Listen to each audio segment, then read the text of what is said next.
Greetings. I want to share another thought with you, and that is I want to make a contrast between what I'm calling direct and indirect communication. We have a horse, which we've gotten. I'm actually looking out onto the fields right now, and a friend of ours gave us a horse in the last 6 months.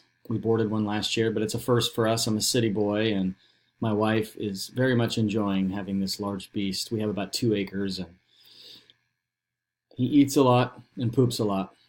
But anyway, as we interact with the horse, I'm learning a few things. I was sitting with him one day, and one thing I've noticed about the horse, our horse anyway in particular, is if I come up to him directly and speak to him, he sort of shies away from me.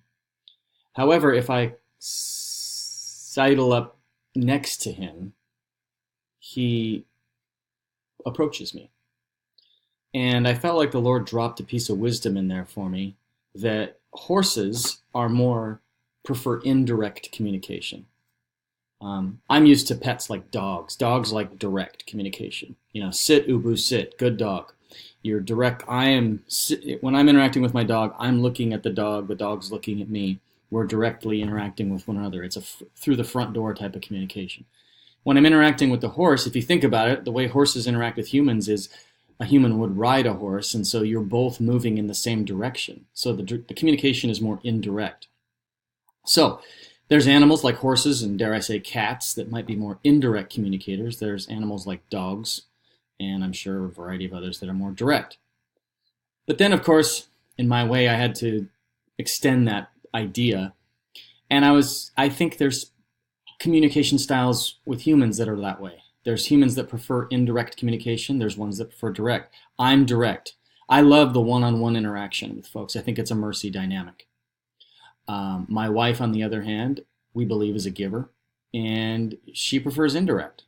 And that was a challenge for me for the first probably 10 years of our marriage, was her communication style. She's an internal processor. I'm an external processor.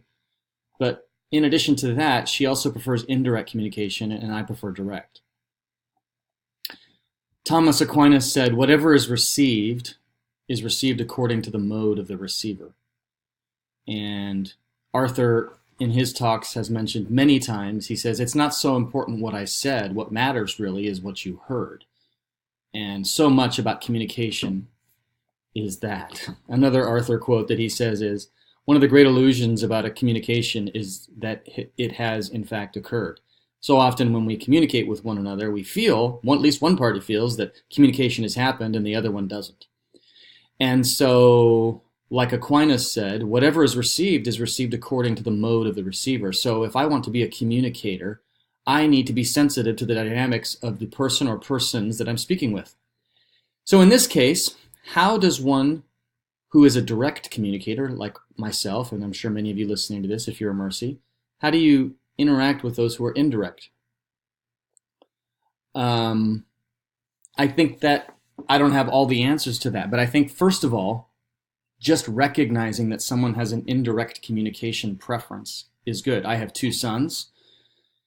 One of them is direct, one of them is indirect. So with the direct, I literally will sit down with him, we will face one another, and we will talk through an issue. The other one, we need to be doing an activity together. Maybe I'll take him out for a donut date or something of that nature. And as we are both aligned to the external activity, you might think of it as sitting on a bench together looking at a sunset. So as the 2 parties are, or as a human and a horse are both moving in the same direction, the human and the horse communicate in oftenly profound and subtle ways. So with my boy, I'm learning, if I want to talk with him about something, I need to provide an external context, an environment, in order to have the conversation, because his preference, his communication style is indirect. So I guess the summary here is I wanted to share that.